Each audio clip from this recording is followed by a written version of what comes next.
एक मनमोहक सी कन्या घुड़सवारी करते हुए। इतना मनमोहक दृश्य, लग रहा है ना कोई कहानी सा। चलिए आज की इस वीडियो को शुरू करते हैं आपके अपने channel beyond chalk and compass से। इस कविता के अंतर्गत हम पढ़ेंगे झांसी वाली रानी के बारे में। ऐसी कन्या जो कि एक योद्धा के रूप में अपना नाम इतिहास के पन्नों में दर्ज कर गई। चलिए शुरू करते हैं। सिंहासन हिल उठे राजवंशों ने भ्रिकुटी तानी थी। बूढ़े भारत में आई फिर से नई जवानी थी। गुमी हुई आजादी की कीमत सबने पहचानी थी। दूर फिरंगी को करने सबकी सबने मन में ठानी थी। आश्चर्य है, उस समय की बात की जा रही है जब 1857 में अंग्रेजों का, ब्रिटिशों का अत्यधिक अत्याचार हमारे ऊपर किया जा रहा था। उस समय पे सभी राजवंश, जितने भी राजा थे, वो सभी ब्रिटिशों के इस अथाह परेशानियों से जूझ रहे थे। तो उस समय में भारत में एक नई जोश की किरण बनकर आई रानी लक्ष्मीबाई। ऐसा लगा जैसे कि गुमी हुई आजादी की कीमत सबको पता चली। चमक उठी सन 57 में वह तलवार पुरानी थी। बुंदेले हरबोलों के मुंह हमने सुनी कहानी थी। खूब लड़ी मर्दानी वह तो झांसी वाली रानी थी। चमक उठी सन 57 में। सन 57 में एक नई चमक, एक नई ऊर्जा, एक नया उदय हुआ जब रानी लक्ष्मीबाई आई झांसी में। बुंदेले हरबोलो मतलब लोकल जो होते हैं ना, किसी जगह के रहने वाले, जो जिनके पूर्वज भी उस जगह पे रहे हैं, आज वो भी उस जगह पे रह रहे हैं, वो लोकल लोग, उनके मुंह से हमने झांसी वाली रानी के बारे में ये सुना है कि वो तो बिल्कुल मर्दों के भांति, जैसे युद्ध में एक योद्धा लड़ता है, योद्धा आदमी लड़ता है, जैसे कि उसके समान वो लड़ी हैं। कानपुर के नाना की मुंह बोली बहन छबीली थी। लक्ष्मीबाई नाम पिता की वह संतान अकेली थी। कानपुर के नाना की मुंह बोली बहन थी लक्ष्मीबाई। नाना अपनी लक्ष्मीबाई को अपनी मुंह बोली बहन मानते थे और उनको छबीली कहते थे। लक्ष्मीबाई अपने पिता की अकेली संतान थी। नाना के संग पढ़ती थी और नाना के संग खेली थी। नाना यहाँ पे कोई नाना जी और नानी जी वाला नाना नहीं, रिश्तेदार वाला नाना नहीं, नाना नाम है, महाराष्ट्र में होता है। बर्छी, ढाल, कृपान, कटारी यही उसकी सहेली थी। जिस प्रकार बचपन में लड़कियों की, कन्याओं की जो उनकी खेलने वाली वस्तुएं होती हैं, वो खिलौने होते हैं, रसोई का सामान है ये सब, लेकिन लक्ष्मीबाई का इसके ठीक विपरीत ढाल, कृपान, कटारी और बर्छी, इस तरीके के जो शस्त्र थे वो उनके खेल के समान थे। वीर शिवाजी की गाथाएं उनको याद जवानी थी। छत्रपति शिवाजी की जो कहानियां हैं वो उनको मुंह जवानी याद थी। बुंदेले हरबोलों के मुंह से हमने ये कहानी सुनी है लक्ष्मीबाई के बारे में। लक्ष्मी थी या दुर्गा थी, वह स्वयं वीरता का अवतार। देख मराठे पुलकित होते उसकी तलवारों के वार। नकली युद्ध व्यू की रचना और खेलना खूब शिकार। शेर ने घेरना, दुर्ग तोड़ना, ये थे उसके प्रिय खिलवाड़।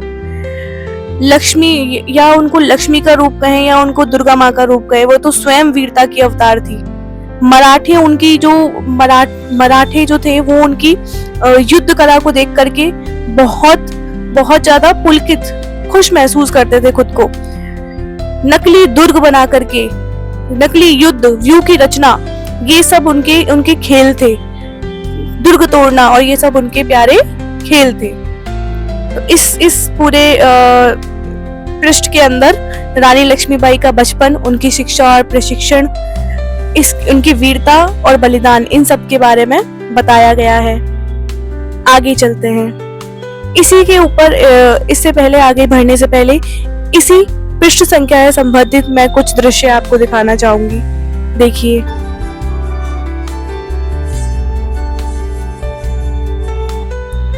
महाराष्ट्र कुल देवी उसकी भी आराध्य भवानी थी। बुंदेले हरबोलों के मुंह हमने सुनी कहानी थी। महाराष्ट्र की जो कुल देवी हैं, माँ भवानी, वही रानी लक्ष्मीबाई की भी क्या थी, आराध्य थी।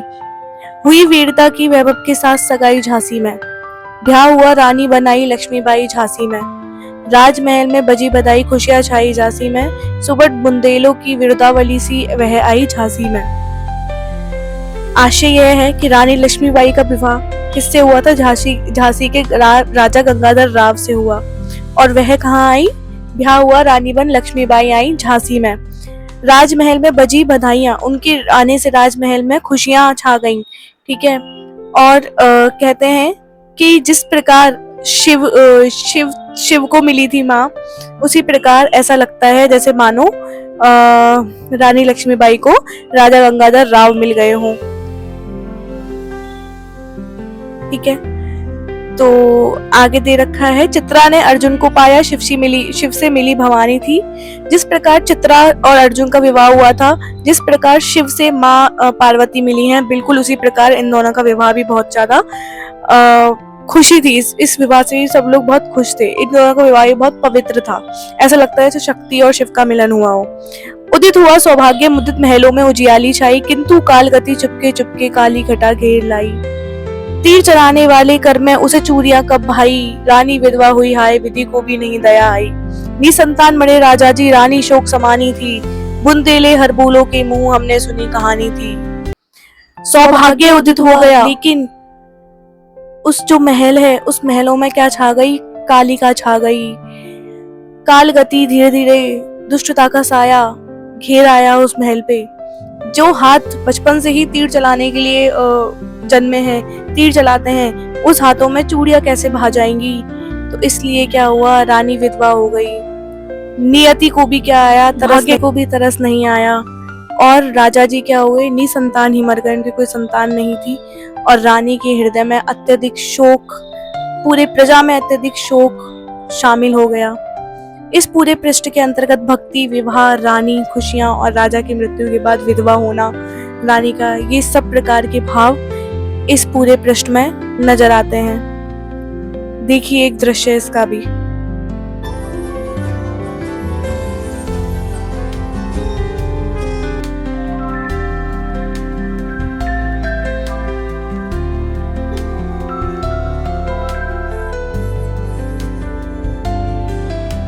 भुजा दीप झांसी का, तब डलहौजी मन में हर्ष आया। तो डलहौजी तक पहुंचने से पहले आपको एक बात बताना चाहूंगी।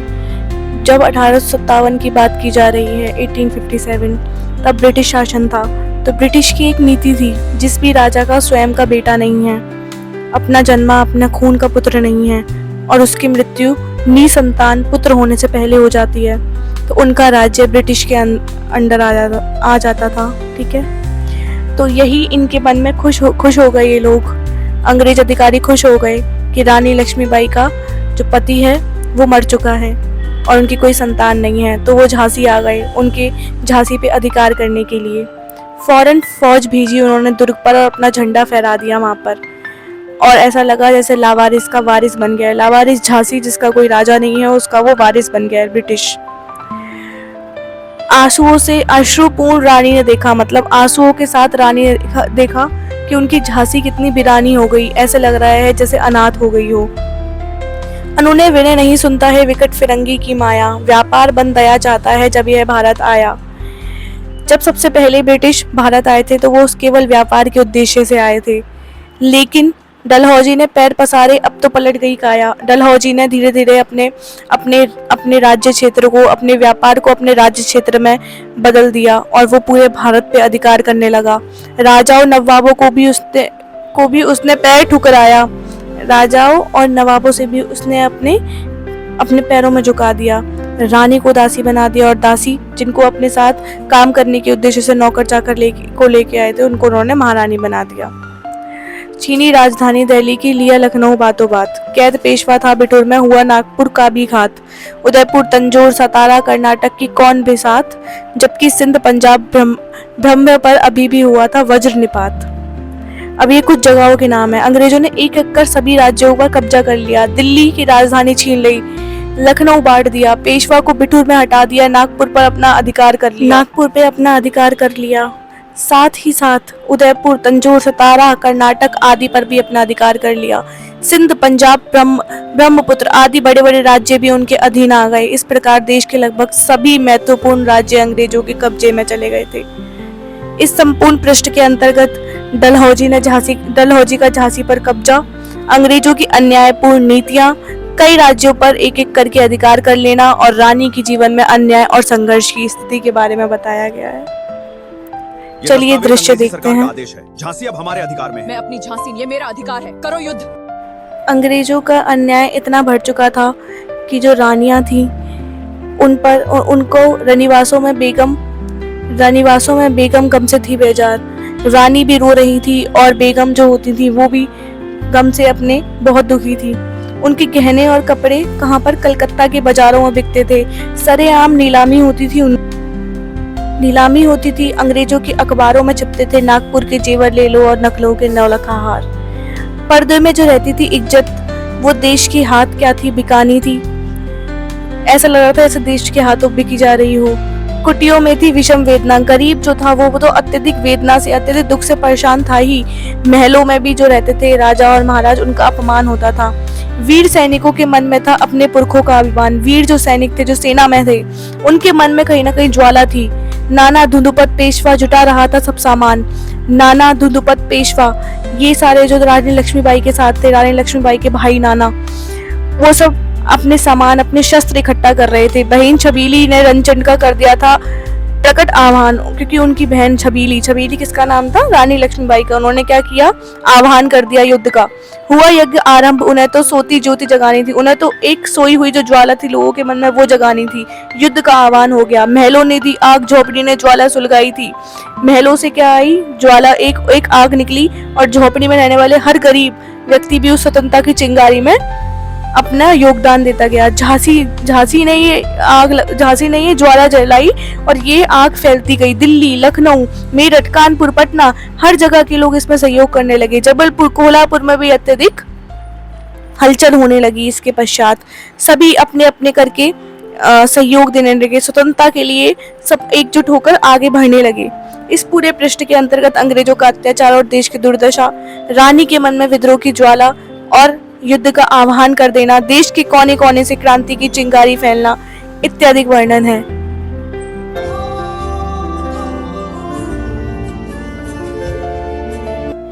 स्वतंत्रता के इस महायज्ञ में नाना धुंधपुत, तातिया, चतुर, अजीमुल्ला, ये सब, अहमद शाह मौलवी, ठाकुर कुंवर सिंह, सैनिक अभिराम, ये सब भारतीय इतिहास में जिनका नाम अमर है, इन सब ने सहयोग किया।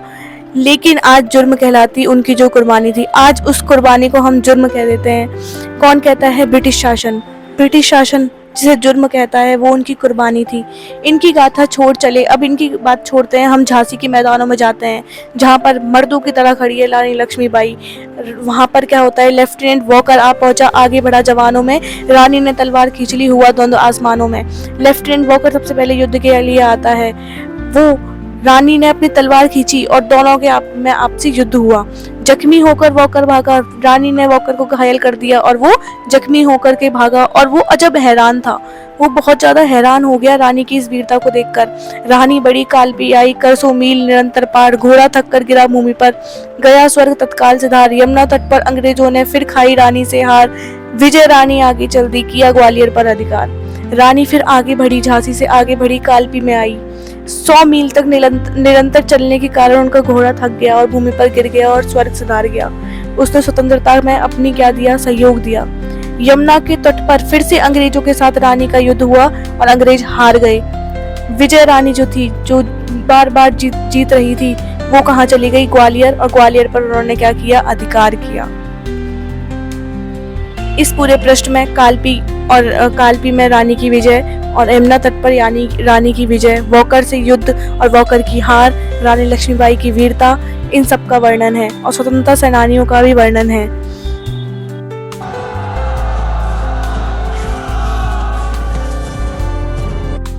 रानी जब ग्वालियर पहुंची तो अंग्रेजों के मित्र थे सिंधिया, उन्होंने अपनी राजधानी छोड़ दी। विजय मिली पर अंग्रेजों की फिर सेना घिराई थी। अब के जनरल स्मिथ सन्मुख था, उसने मुंह की खाई थी। काना और मद्रा सखियां रानी के संग आई थी। युद्ध क्षेत्र में उन दोनों ने भारी बाण मचाई थी। विजय मिली रानी को। उसके पश्चात अंग्रेजों की सेना ने फिर से रानी को घेर लिया। अब की बार जनरल स्मिथ उनके सामने आया, सन्मुख मतलब सामने आया, उसको भी रानी ने हरा दिया। रानी के साथ काना और मद्रा, ये 2 सखियां थी उनकी, उन्होंने भी युद्ध के अंदर अपने युद्ध कौशल दिखाए बहुत ही अच्छे से। लेकिन पर पीछे ह्यूरोज आ गया, हाई गिरी अब रानी थी। पीछे से वार करने वाले ब्रिटिशर्स, उनका जो एक नायक था वो युवराज, वो आ गया और उसने रानी को घेर लिया। तो भी रानी मार काट कर चलती बनी सैन्य के पार, किंतु सामने नाला आया था यह संकट विषम अपार। घोड़ा अड़ा नया घोड़ा था, इतने में आ गए सवार, रानी एक शत्रु बहुतेरे होने लगे बार पर वार, घायल होकर गिरी सिहिनी उसने वीर गति पानी थी। उन्हें दोनों ओर से घेर लिया था, उसके बावजूद रानी युद्ध करती रही। लेकिन क्या हुआ, सामने नाला आया, उनका घोड़ा नया था, उस नए घोड़े ने इतना साथ उनको नहीं दिया और इतने में सवार बाकी सारे शत्रु भी उनके आसपास आ गए। सभी शत्रुओं ने मिलकर उन पे वार किए, वो घायल हो गईं और सिंघनी की भांति, जो फीमेल लायनेस होती है उसकी भांति वो घायल होकर के गिरी, क्योंकि उन्हें स्वर्ग की गति पानी थी, वीर गति पानी थी। इस पूरे पृष्ठ के अंतर्गत अंग्रेजों के मित्र सिंधिया ने राजधानी छोड़ दी, रानी की वीरता की कहानियां हैं। अंग्रेजों की सेना ने झांसी पर आक्रमण किया, रानी और उनकी सखियों ने वीरता पूर्वक युद्ध किया। रानी की सखियां कौन कौन थी बताइए मुझे, जल्दी सोच के कमेंट में बताइएगा मुझे। कान्हा और मंद्रा। तो रानी घायल हुई और अंत में वीर गति को प्राप्त की मैं गई। अपनी झांसी नहीं दूंगी। रानी गई सिद्धार्थ चिताब उसकी दिव्य सवारी थी, मिला तेज से तेज की वह सच्ची अधिकारी थी। रानी अब स्वर्ग को प्राप्त कर स्वर्ग को जा चुकी हैं। उनकी जो चिता थी वो एक दिव्य सवारी की भांति थी। जिस प्रकार जो आपकी आत्मा का परमात्मा से मिलन होता है, वह तेज परमात्मा में जाके विलीन हो गया। उनकी उम्र कुल 23 की थी, उनकी उम्र कुल 23 वर्ष की उम्र में वह मनुष्य नहीं, वह अवतार के समान थी। हमको जीवित करने आई थी वह स्वतंत्रता की नारी। दिखा गई वो रास्ता, सिखा गई हमको जो सीख सिखानी थी। जाओ रानी, याद रखेंगे हम कृतज्ञ भारतवासी, यह तेरा बलिदान जगेगा स्वतंत्रता अविनाशी। हो ये चुप इतिहास, लगे सच्चाई को चाहे फांसी, हो मदिमाती विजय, मिटा दे गोलों से चाहे झांसी। हम आपके इस कृतज्ञ को, हम हमेशा आपके लिए कृतज्ञ रहेंगे, आपके इस उपकार को याद रखेंगे, आपके इस बलिदान को याद रखेंगे, जिसके कारण हमें स्वतंत्रता मिली। चाहे इतिहास के पन्ने चुप हो जाएं, चाहे सच्चाई को कितना दबा दिया जाए, फिर भी जो मिट नहीं सकती वो आपकी विजय है। चाहे झांसी को तबाह क्यों ना कर दिया जाए, तेरा स्मारक तू ही होगी, तू खुद अमिट निशानी थी। बुंदेले हर बोलों के मुंह हमने सुनी कहानी थी, खूब लड़ी मर्दानी वह तो झांसी वाली रानी थी। आपका स्मारक आप स्वयं हैं, कोई स्मारक बनाने की आवश्यकता नहीं है, क्योंकि आपको तो कोई मिटा नहीं सकता, आप ऐसी निशानी हैं। हमने ये बुंदेले हर बोलों के मुंह से आपकी कहानी सुनी है कि आप बिल्कुल मर्दों के समान युद्ध में लड़ी झांसी वाली रानी हैं आप। तो आपने अब ये इस पूरे कविता में एक पूरा इतना बड़ा दृश्य देख लिया, जहाँ पे रानी लक्ष्मीबाई के बचपन से लेकर के अंतिम उनकी विदाई तक का पूरा दृश्य बताया गया है। मैं आशा करती हूँ आपने इसको जिया हो। इस कविता के माध्यम से, मेरी कुछ पंक्तियों के माध्यम से, मेरी व्याख्या के माध्यम से आपने इस पल को जिया हो। बहुत बहुत आभार आपका दृश्य देखते हुए। चलिए मिलते हैं फिर अगली वीडियो में।